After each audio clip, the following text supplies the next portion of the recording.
Hello, everybody.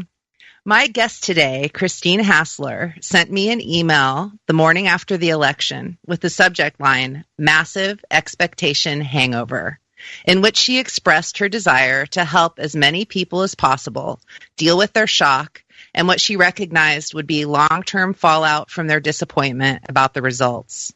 And boy, can I relate. The truth is that I've been a real grouch with a very short fuse for the past couple of weeks. My usual happy-go-lucky attitude has been the exception and not the rule.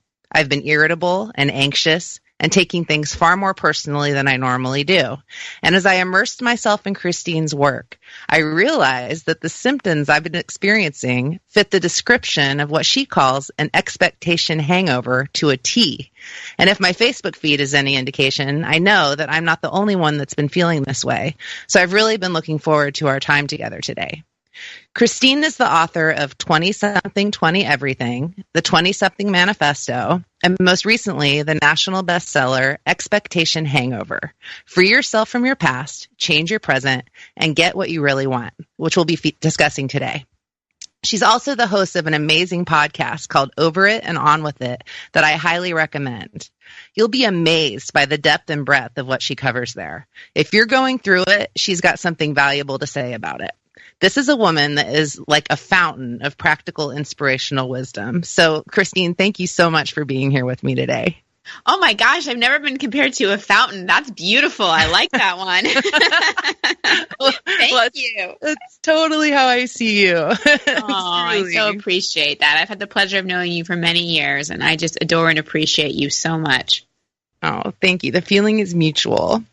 So I thought a good place to start would be by having you define what an expectation hangover is. Sure. People may be able to figure it out from the words, but I did make up the term, so I'll define it. It's when one of three things happen. Either your desired result is not met, in other words, things don't go according to plan, or things do go according to plan, but you don't feel like you thought you would, like you finally get that job that you wanted forever, but all the creativity and fulfillment that you thought was going to be there aren't there. Or finally, life just throws you an unexpected curveball, like you get broken up with, you lose a job, or the candidate you wanted to win doesn't win the presidential election.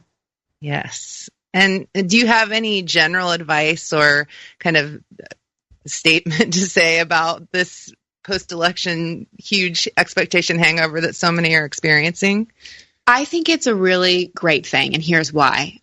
In my over a decade of working in the transformation industry and being on the path myself since I was, in my late teens, early 20s, I have seen that the greatest change, healing, and transformation comes after an expectation hangover.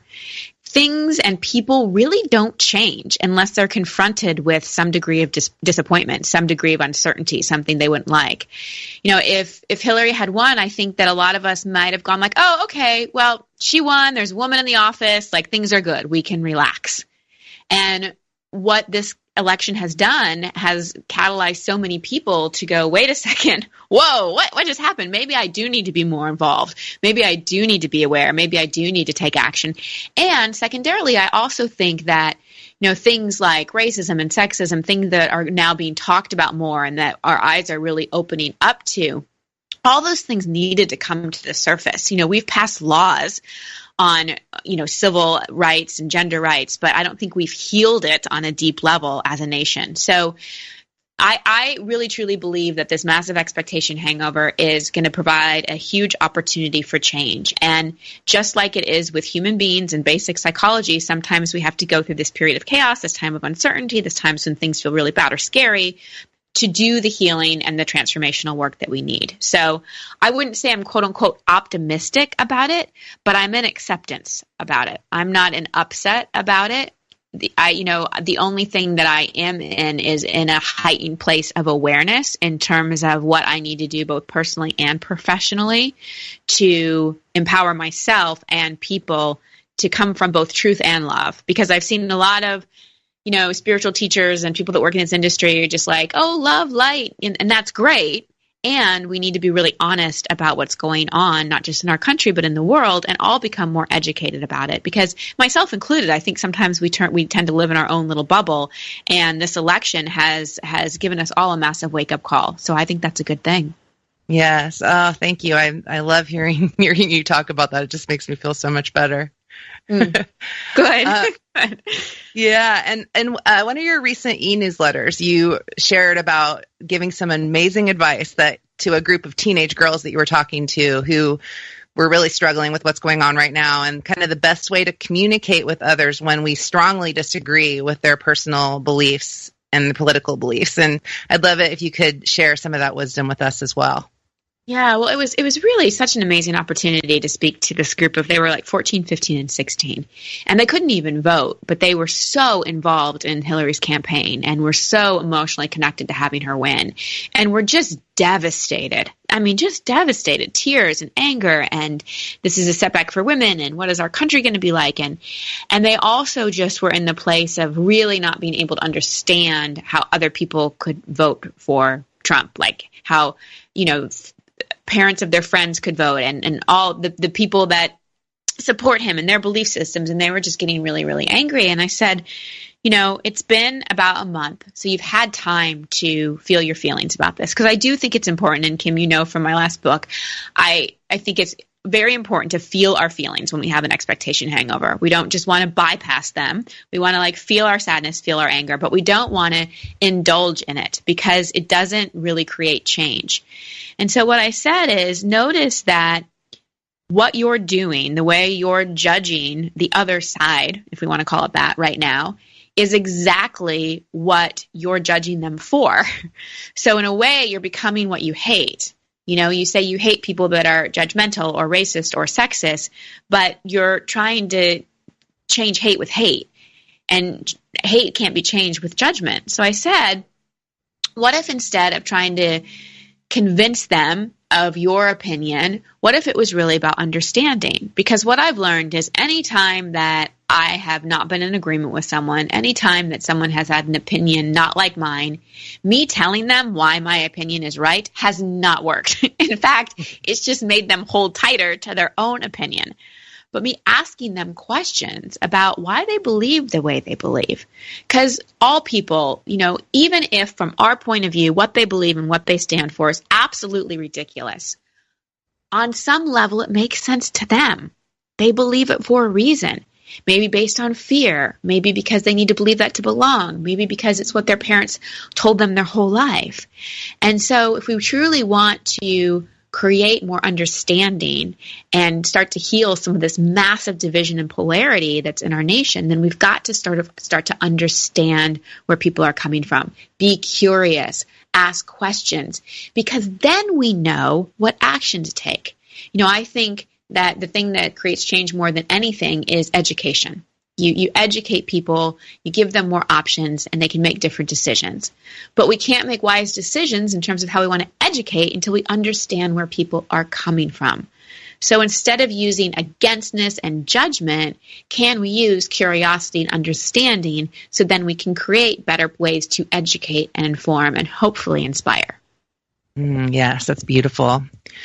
And I've also heard you talk a lot about being the change that we want to see in the world. And I'm curious what you would say is one of the most important things, or among some of the most important things for us to keep in mind in that quest right now.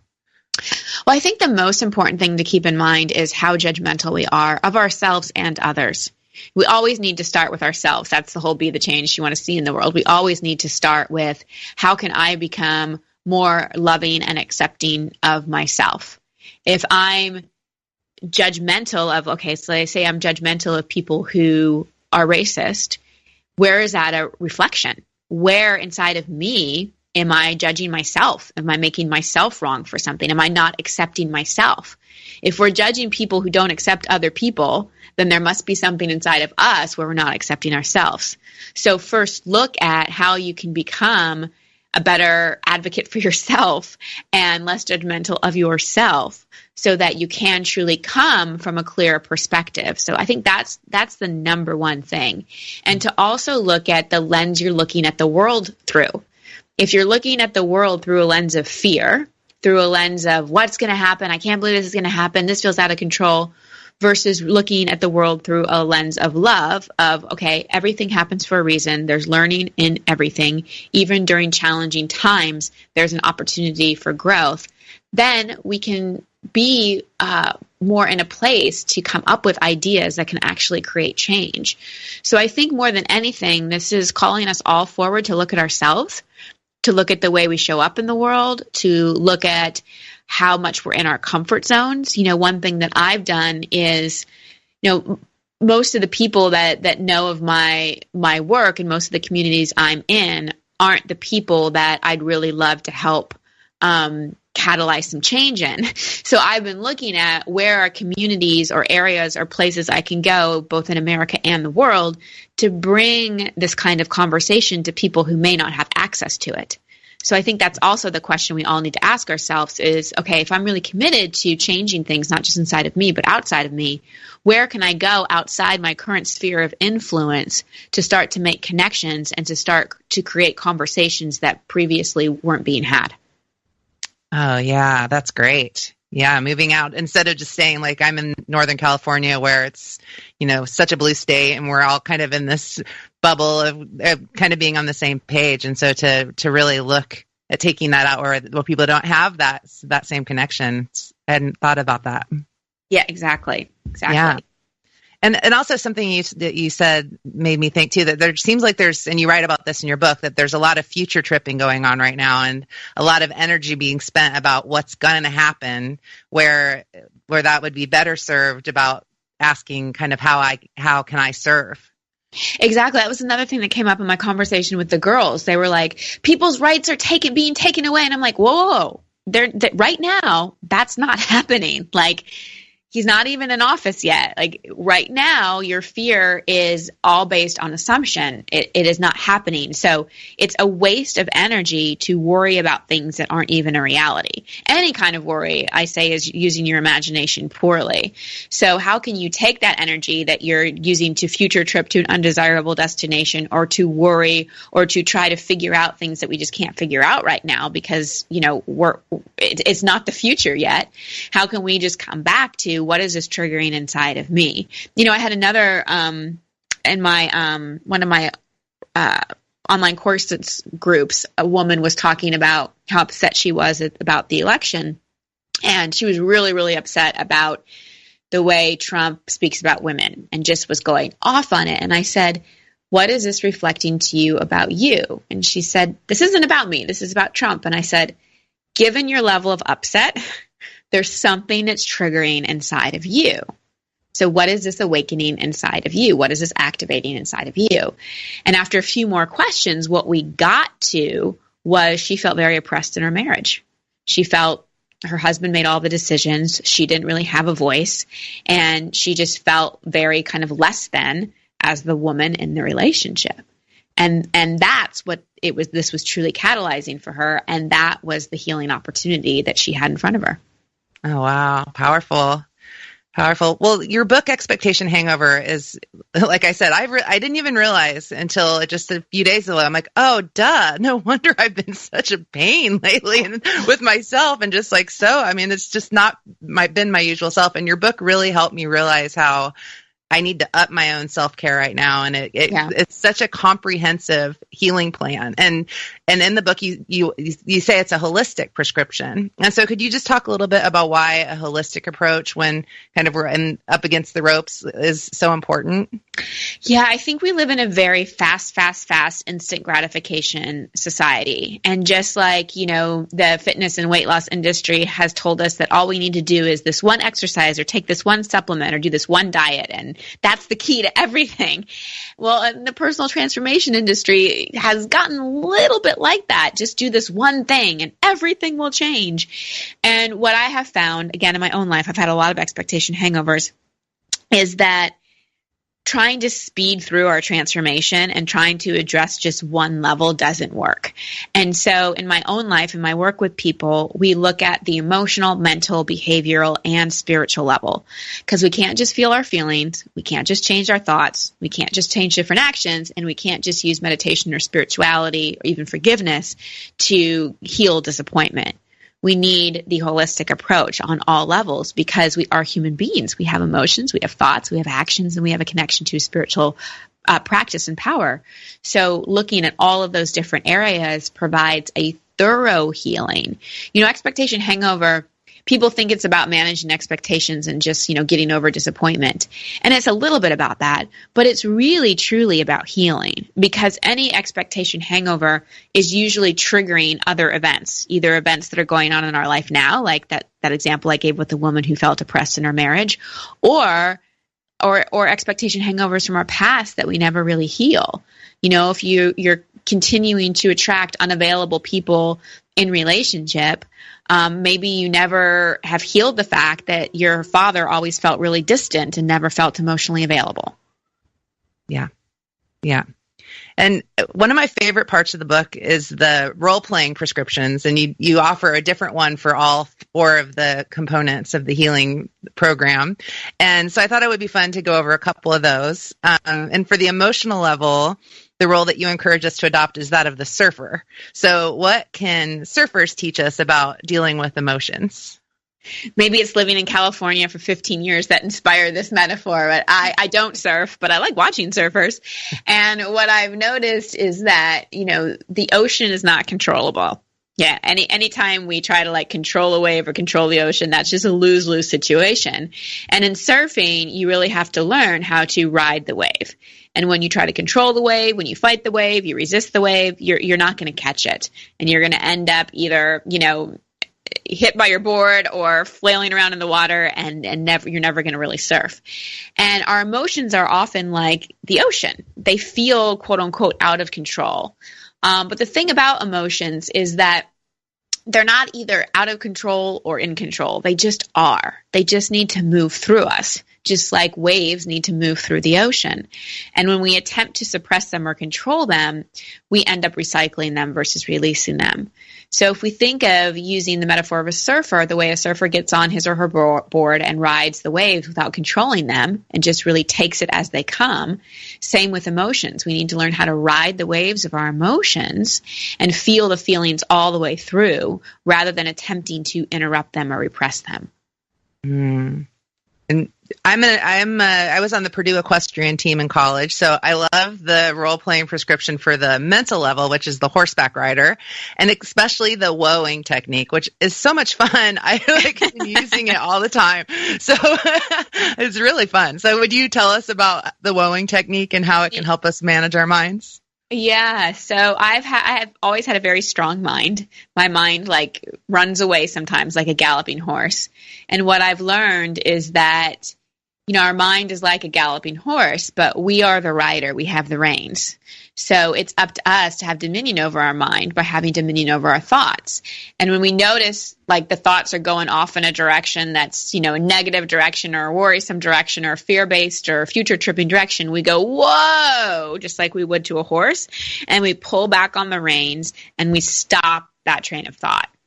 And just like we would redirect a horse, we redirect our minds and say, okay, this is not the direction I want to go. And then we start to think new thoughts that get us off of that direction that wasn't taking us to a desirable destination. Yes, love it. And I want to talk next about the behavioral level and the science role playing, but I have to say that woeing also is good at the behavioral level. Yes, yes.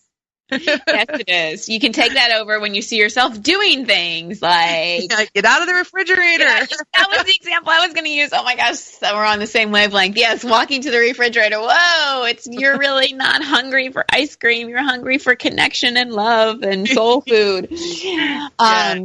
Yeah, and on the behavioral level, see, the reason that why we have such a hard time changing is because it's back to judgment. We're so freaking judgmental of ourselves. And it's really, really hard to do new behavior when you're so judgy of the behaviors you're currently doing. So the reason I advise the scientist approach is that in order to make change, we need to be aware. But people have a really hard time being aware without judging themselves. So I say, put on your lab coat and be a scientist, be an observer. Scientists, when they're studying something, I remember going to the zoo and seeing the gorillas in the zoo, and there were scientists in their white lab coats just observing the gorillas and taking notes so they could understand them and track them. They weren't judging them. They weren't making them wrong for something. They were like, oh, that gorilla didn't do that good enough. They just were taking the notes and observation, a neutral observation. And that's how we want to be with ourselves. We want to look at our behavior. Like even Kim, the situation you brought up with the election of noticing that maybe you're a little more snappy or irritable than usual. It's looking at that and going, oh, wow, I'm really being more irritable than I normally am.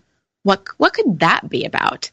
Versus, oh, I'm being so irritable, I shouldn't be this way, and going into the judgment. Then we can't change it. But if we adopt that scientist approach, then we can look at it and also start to understand, all right, what's driving my behavior? What's underneath that? What can I study? What can I investigate? What kind of experiments could I undertake that would show me what's driving my behavior? Because if I understand what's driving my behavior and I really study and investigate it, then I can change it. Yes. Yes. And then at the spiritual level, the role-playing prescription is that of the seeker. Yes. So the seeker is the person who's always looking and always exploring. And this was important for me to learn in my own development because as an overachiever, I should say as a recovering overachiever, I was always looking for there. I was always looking for the A+, the finish line, the end game. And what I've learned is that as long as I'm human, I'm going to continue to grow.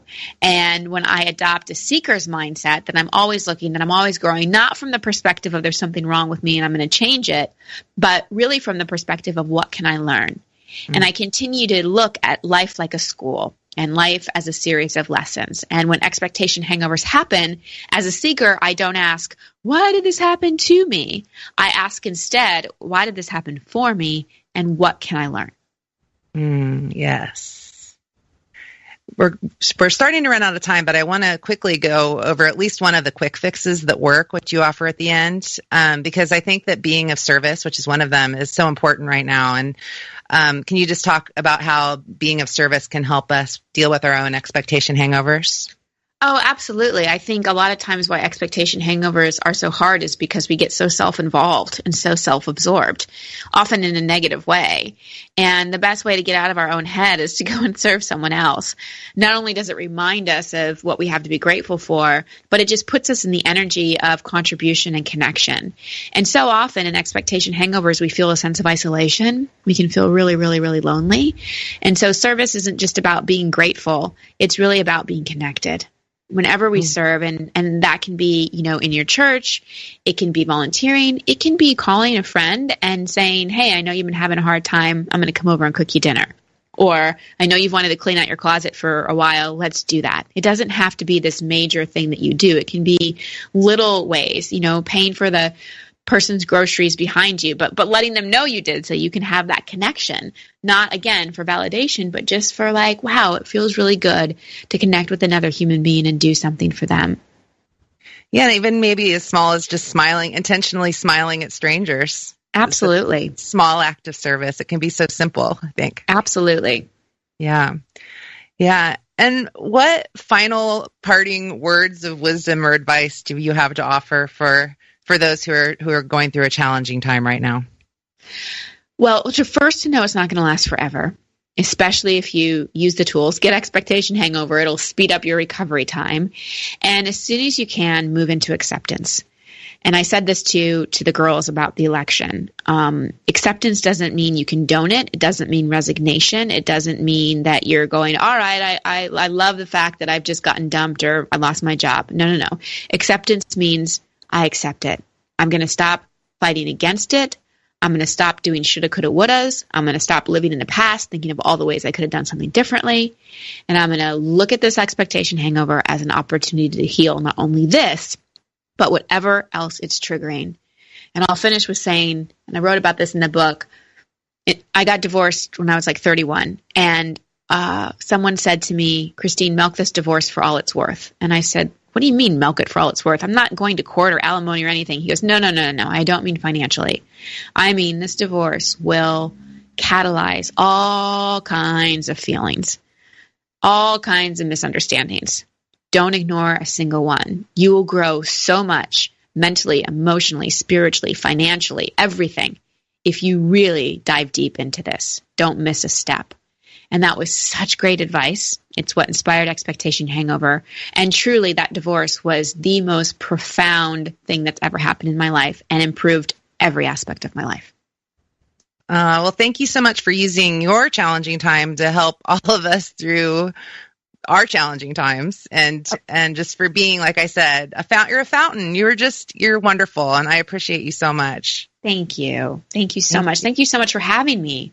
My pleasure. And if you want to learn more about Christine Hassler and Expectation Hangover, you can visit her online at christinehassler.com. And also really do check out her Over It and On With It podcast. It's fantastic. And if you enjoy her podcast and if you enjoyed today's podcast, 5-star ratings and reviews on iTunes are a great way to support your favorite podcasters. And I'd also like to invite you to join the New World Now podcast community on Facebook, where you can be a part of discussions about current episodes and stay up to date on the latest and greatest podcast news. Just search for New World Now podcast on Facebook to join the group. And I will hope to see you there and look forward to connecting with you on future episodes of New World Now.